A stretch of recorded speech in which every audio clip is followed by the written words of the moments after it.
जय हिंद दोस्तों, आप सभी का स्वागत है एक बार फिर से आपके अपने यूट्यूब चैनल यूनिक ज्ञान में। आज हम बीए 5th सेमेस्टर का पेपर सेकंड का चैप्टर 6 देखेंगे। इससे पहले हमने 5 चैप्टर्स अच्छे से देख लिए हैं। हर एक टॉपिक उस चैप्टर का हमने अच्छे से क्लियर कर लिया है। साथ ही साथ आपको पीडीएफ नोट्स हमारे टेलीग्राम चैनल पर उपलब्ध हैं। अगर आपने नहीं देखे तो हमारे यूट्यूब चैनल पर विजिट कीजिए। BA 5th semester Hindi paper first की क्लासेस की एक प्लेलिस्ट मिल जाएगी, वहाँ से आप पेपर फर्स्ट की, पेपर सेकंड की भी आपको प्लेलिस्ट मिल जाएगी, वहाँ से पेपर सेकंड की सभी चैप्टर्स को आप अच्छे से देख सकते हैं। और साथ ही साथ नोट्स प्राप्त करने के लिए हमारे टेलीग्राम चैनल को ज्वाइन कीजिए। वहाँ पर सभी क्लासेस की हर एक टॉपिक की नोट्स प्राप्त आपको हो जाएंगी। कमेंट करके कोई भी क्वेश्चन हो आप यहाँ पर वीडियो में कमेंट करके पूछ सकते हैं। अगर आप चैनल पर नए हैं तो चैनल को सब्सक्राइब कर लीजिए और टेलीग्राम चैनल तो ज्वाइन कीजिए, जिससे आपको क्या मिल जाए, पीडीएफ नोट्स मिल जाएं। आप उससे रिवीजन भी कर सकते हैं, या फिर अपना नोट्स अपना प्रिपेयर हैंड रिटन बनाना चाहते हैं तो आप पीडीएफ नोट से लिख सकते हैं। तो चलिए देखते हैं अलंकार सिद्धांत के बारे में, जो कि हमारा यह चैप्टर 6 है। इसमें हम अलंकार की स्थापनाओं के मतलब अलग अलग जो विद्वान हैं उनके द्वारा अलंकार के बारे में, काव्य को एक मूल तत्व अलंकार कौन कौन मानता है अलंकार को, उन सभी विद्वानों के बारे में उनके मतों को हम इस चैप्टर में देखेंगे। तो चलिए देखते हैं सर्वप्रथम अलंकार सिद्धांत के बारे में। अलंकार सिद्धांत की मूल स्थापनाएं। काव्य शास्त्र का सर्वाधिक प्राचीन एवं प्रथम संप्रदाय रस संप्रदाय है। अगर हम बात करें तो जो रस संप्रदाय है वह काव्य शास्त्र का सबसे पुराना और प्रथम संप्रदाय है, जिसका प्रवर्तक नाट्यशास्त्र के रचयिता भरत मुनि को माना जाता है। जो हमारा प्रथम संप्रदाय रस संप्रदाय है उसके जो प्रवर्तक हैं वह आचार्य भरत मुनि जी हैं। इसके उपरांत काव्य शास्त्र में अलंकार संप्रदाय आरंभ होता है, अर्थात हमारा जो अलंकार संप्रदाय है वह हमारा दूसरा संप्रदाय है काव्य शास्त्र का। अलंकार संप्रदाय के प्रवर्तक तो अग्निपुराण के रचयिता आचार्य वेदव्यास हैं, लेकिन संप्रदाय के रूप में इसे प्रतिस्थापित करने का श्रेय काव्यालंकार के रचयिता आचार्य भामा को प्राप्त है। अर्थात जो अलंकार संप्रदाय हमारा उसके जो प्रवर्तक हैं वह तो आचार्य वेदव्यास हैं, लेकिन इसको संप्रदाय के रूप में प्रतिस्थापित करने का श्रेय किसे दिया जाता है, हमारे आचार्य भामा जी को दिया जाता है। आचार्य भामा ने प्रमुख रूप से काव्यालंकारों तथा उसके गुण दोषों का विवेचन किया हुआ है। भामा ने के काव्यालंकार ग्रंथ के आधार पर ही इस संप्रदाय का नाम काव्यालंकार शास्त्र पड़ा है। यह जो हमारा अलंकार सिद्धांत है, अलंकार संप्रदाय है, उसका नाम काव्यालंकार शास्त्र पड़ा है। उनकी जो रचना है उसके आधार पर ही, उनकी जो ग्रंथ है काव्यालंकार, उसके आधार पर ही अलंकार संप्रदाय का नाम एक प्रकार से काव्यालंकार शास्त्र पड़ा है। यह अलंकार सिद्धांत रस सिद्धांत का समकालीन सिद्धांत है, अर्थात अलंकार सिद्धांत और रस सिद्धांत जो हैं दोनों ही एक ही समकालीन है, अर्थात दोनों एक ही समय में प्रवर्तक इसका प्रवर्तन किया गया था अलग अलग लोगों के द्वारा। अग्निपुराण ने जहाँ रस को काव्य की आत्मा कहा है, वहीं अलंकारों का महत्व भी प्रतिपादित किया है।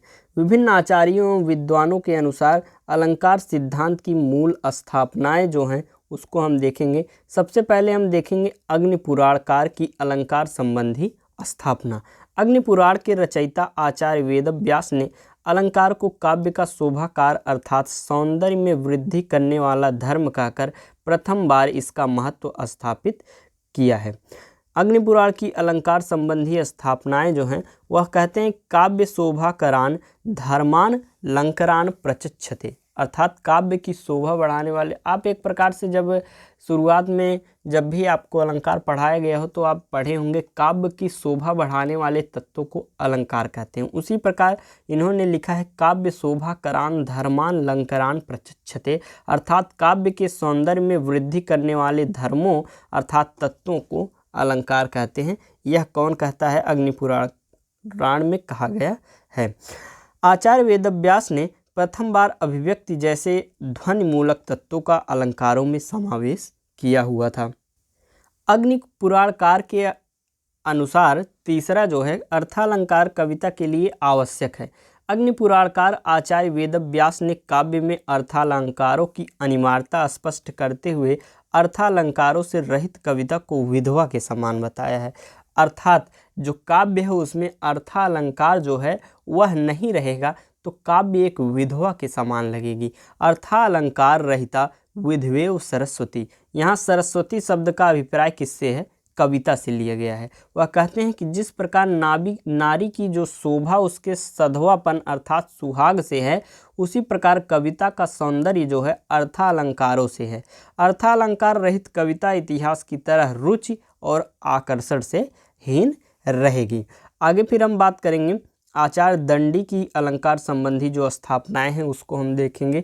आचार्य दंडी जी कहते हैं कि काव्यादर्श के रचयिता जो आचार्य दंडी हैं उन्होंने अग्निपुराणकार का पूर्ण समर्थन करते हुए अलंकारों को काव्य की शोभा बढ़ाने वाला कहा है। जिस प्रकार अग्निपुराणकार की जो हमने आपको स्थापना बताई अलंकार से संबंधित, उन्हीं के समर्थन में आचार्य दंडी जी भी कहते हैं अलंकार जो है वह काव्य की शोभा बढ़ाने वाला एक तत्व प्रकार है। उन्होंने अपने काव्यादर्श में अलंकार का लक्षण इस प्रकार प्रस्तुत किया है। लिखा है उन्होंने, काव्य शोभाकरान धर्मालंकरान प्रचक्षते।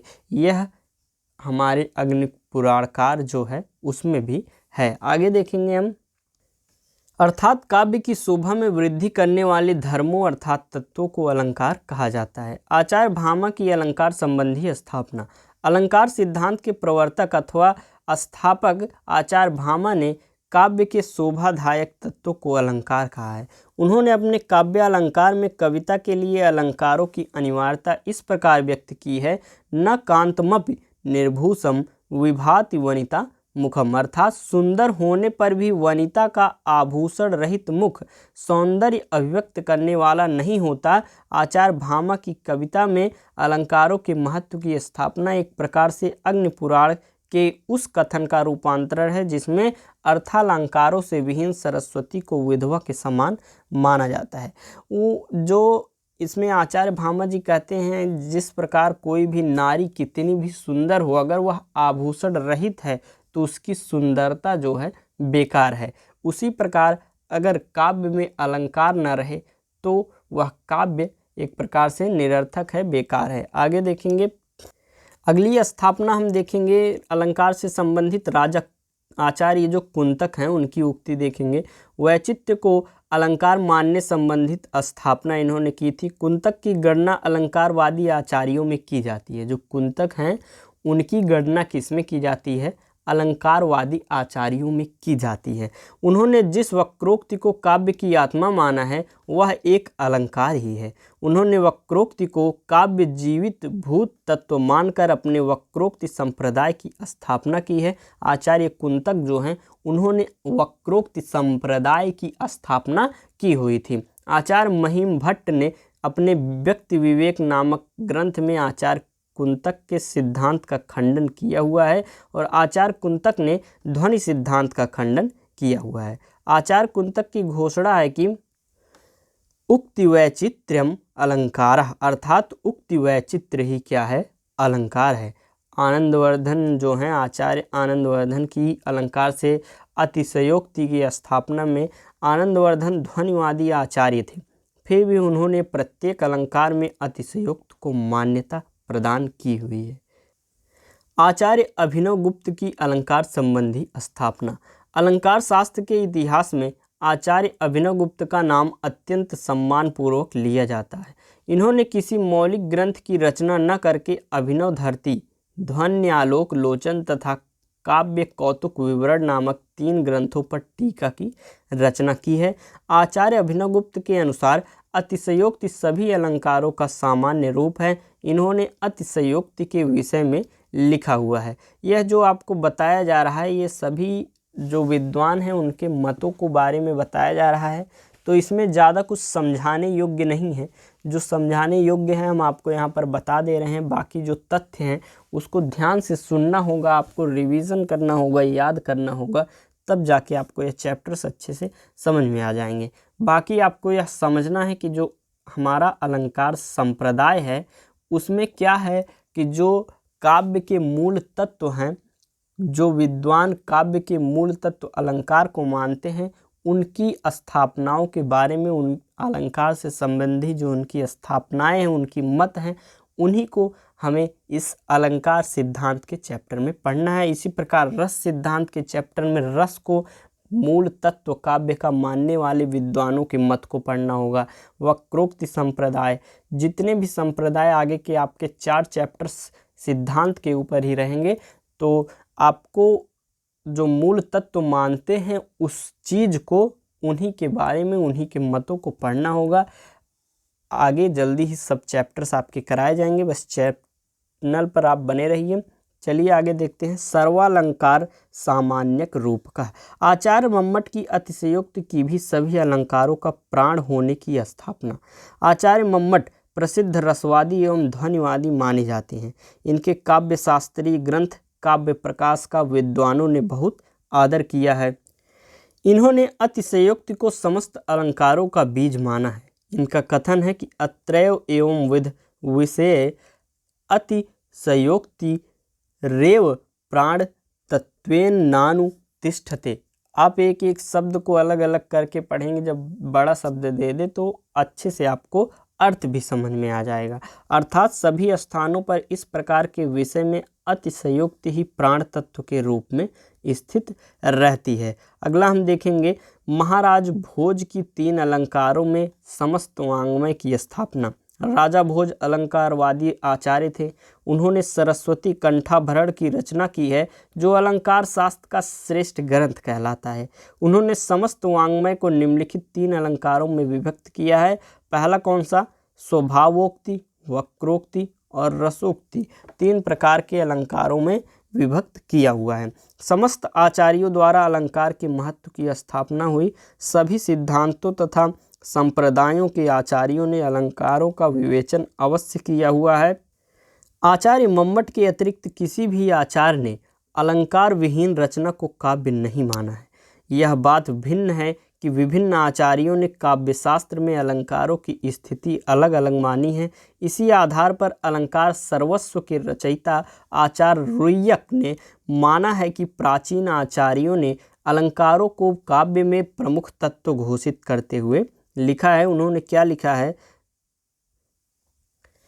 तदेवं अलंकारा काव्य प्रधानमिति प्राच्यानां मतम। ध्वनिवादी, जो ध्वनिवादी आचार्य हैं हमारे आनंदवर्धन, उनके द्वारा अलंकारों की महत्ता की स्थापना किस प्रकार से की है, अर्थात उनका अलंकार के विषय में क्या मत है। अलंकारवादी आचार्यों ने अलंकार को काव्य की आत्मा तथा प्राण माना है। जो अलंकारवादी हैं, अर्थात जो अलंकार के सिद्धांत को थोड़ा बहुत समर्थन कहते हैं या पूरा समर्थन कहते हैं, उनका कहना क्या है कि जो अलंकार है वह ही काव्य की आत्मा तथा प्राण है। ध्वनिवादी आचार्य आनंदवर्धन ने ध्वनि को काव्य की आत्मा तो घोषित किया ही, साथ ही यह भी स्थापना की कि प्राचीन आचार्य भी ध्वनि को काव्य की आत्मा मानते रहे हैं। काव्य से आत्मा ध्वनि रीति बुधैर्य सम्मानात पूर्व। ध्वनिकार आनंदवर्धन ने ध्वनि के 3 भेद वस्तु ध्वनि, अलंकार ध्वनि और रस ध्वनि स्वीकारते हुए अलंकार को रस के समान मान्यता प्रदान की है। वे ध्वनि को काव्य की आत्मा मानते हैं। उन्होंने अलंकार को भी ध्वनि माना है। इस प्रकार वे उन आचार्यों के अति समीप पहुंच जाते हैं जो अलंकार को काव्य की आत्मा स्वीकारते हैं। आगे हम देखेंगे अग्निपुराण कार द्वारा अलंकार के विस्तार की स्थापना। इसके पहले हमने क्या देखा था? अग्निपुराण द्वारा जो अलंकार संबंधी स्थापना था उसको। अब अलंकार की विस्तार स्थापना को अग्निपुराणकार द्वारा जो उनका मत है। अग्निपुराण के रचनाकार आचार्य वेदव्यास ने अलंकार के अंतर्गत अभिव्यक्ति, अभिधा, लक्षणा, व्यंजना, आक्षेप, ध्वनि आदि का विवेचन करके अलंकारों के अत्यधिक महत्व को स्थापित किया है। पंडित राज जगन्नाथ की अनेक रूप में स्थापना। रसवादी आचार्य पंडित राज जगन्नाथ ने अपने ग्रंथ रस गंगाधर में यद्यपि रस को सर्वोच्च स्थान प्रदान किया हुआ है, लेकिन उनके मतानुसार रस वस्तु, ध्वनि तथा अलंकार प्रत्येक में स्वतंत्र रूप से अलंकार तत्व विद्यमान रहता है। अतः कहा जा सकता है कि पंडित राज जगन्नाथ की दृष्टि में भी अलंकार काव्य का आत्म तत्व है। डॉक्टर उमाशंकर शर्मा ऋषि की अलंकार संबंधी स्थापना क्या है? डॉक्टर उमाशंकर शर्मा ऋषि ने भी अपनी कृति संस्कृत साहित्य का इतिहास में अलंकार संप्रदाय की स्थापनाओं संबंधी विभिन्न आचार्यों के मतों पर प्रकाश डालते हुए स्वीकार किया है कि काव्य का आत्मा जो है, काव्य का एक प्रकार से मुख्य तत्व जो है वह क्या है? अलंकार है। अलंकारों में रस तत्व के अंतर्भाव की स्थापना। भरत मुनि से आचार्य विश्वनाथ तक रस सिद्धांत का विस्तार रहा है तथा अंत में रस को काव्य की आत्मा स्वीकार कर लिया गया है। आचार्यों ने कुछ इस प्रकार अलंकारों की उद्भावना की है जिनमें रस का अंतर्भाव किया गया है। रसवत, प्रेयस, ऊर्जस्वित तथा समाहित इसी प्रकार के अलंकार है। अलंकार को अर्थ सौंदर्य का उपकरण माना गया है। काव्य शोभाकरान धर्मान अलंकरान प्रचक्षते, अर्थात काव्य की शोभा बढ़ाने वाले धर्मों को अथवा तत्वों को ही क्या कहते हैं? अलंकार कहते हैं। यही हमारा एक प्रकार से अलंकार सिद्धांत था कि जो लोग, जो भी विद्वान हमारे अलंकार को मूल तत्व काव्य का मानते हैं, वह किस प्रकार से उसका संबंधित, अलंकार से संबंधित स्थापना को अपने मत व्यक्त करते हैं, वही चीज़ हमें चैप्टर में पढ़नी थी, जो कि हमने बहुत अच्छे तरीके से पढ़ी। ध्यान से आप बस सुने होंगे, अगर आपको बहुत अच्छे तरीके से यह समझ में आ गया होगा कि अनेक विद्वानों ने क्या कहा है।